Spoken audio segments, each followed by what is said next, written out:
Whether you are a new cross-stitcher or an experienced cross-stitcher, you've probably heard some rules about good cross-stitching and what that means. Well, I'm here to tell you 7 of those rules that I break all the time, and you can too. So join me. Hi everybody, my name is Melissa. I go by Stitching Liz here on YouTube and also over on Instagram. It would mean a lot to me if you would follow me in both places. And while you're at it, like and subscribe this video. So let's talk about the 7 cross stitch rules that I always break. Rule number 1. Serge your fabric edges. I don't serge my fabric edges. I don't fray check them. I don't tape them. I don't do anything to the edges of my fabric. So yes, my fabric frays on the edges when I work a project. But it's never interfered with my stitching, it's never come close to my stitching, and it's never caused a problem for fully finishing my object. So I don't think I need to serge my fabric, and neither do you. Rule number 2, your back should look as neat as your front.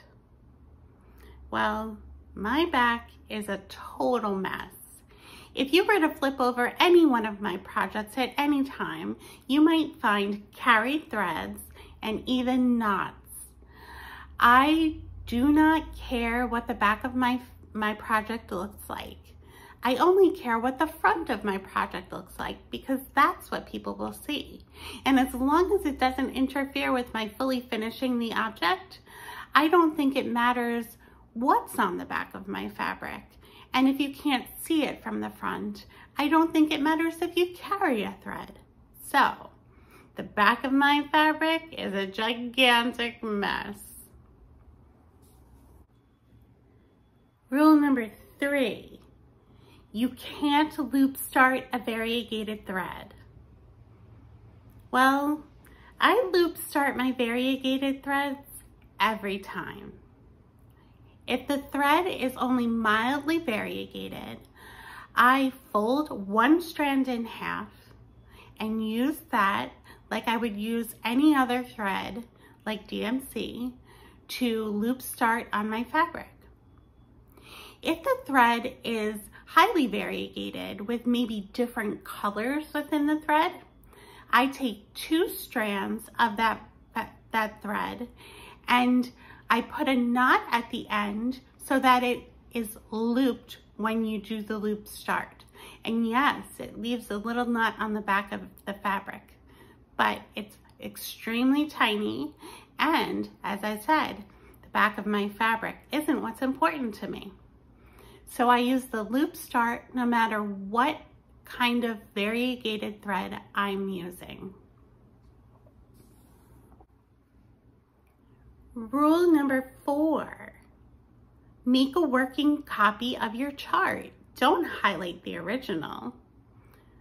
Well, I never make a working copy of my charts. I always work from the original and I highlight directly on the original chart. I don't feel like I will ever restitch most of the things that I stitch. So I have no problem highlighting directly on the original chart. Rule number 5, use thread drops or bobbins for your projects. Well, I work directly from skeins, whether they are already on a card from a fancy floss or they are DMC. I work directly from the skein. I do not bobbinate and I do not put them on thread drops. Is it a little messier? Perhaps. But I find it quite easy and it makes the process so much simpler without extra prep work that I enjoy the process much more. So that's why I work directly from skeins. Rule number 6, save your orts. Save your charts. Don't throw anything away. I throw away my orts, and I throw away my completed charts. I do not keep anything saved. I don't like the clutter, and as I just said, I don't believe I will restitch most of the charts that I stitched the first time. So I don't feel a need to save them and keep my shelf cluttered with old charts that I'm not using anymore and have no intention to use. And I don't find a need to keep the orts because I don't use them for anything. I do put them in a bag before I put them in the trash because my cat likes to sneak in the trash and try and eat my threads. So just a little tip, put them in a Ziploc bag before you put them in the trash. So that is a rule you can definitely break. The last rule, rule number 7, stitch every day. I don't stitch every day. I just can't seem to find the time to fit it into my schedule right now. So I don't stitch every day. I usually stitch mostly on weekends, and I really enjoy it. This is a rule that I might want to try to follow, but I am not sure how to follow it yet. So I try and make do with the time I do have, and I try and enjoy the time I do have. And so I don't stitch every day, and I really enjoy my stitching, and I put a lot of time on the weekends when I can. So you can break that rule too. So those are 7 cross-stitch rules that I break all the time, and you can too.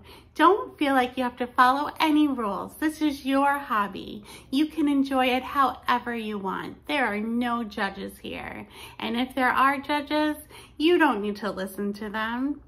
Thank you so much for joining me today. It was so good to spend time with you. I hope you have a great day, and I'll see you again soon. Thank you. Bye-bye.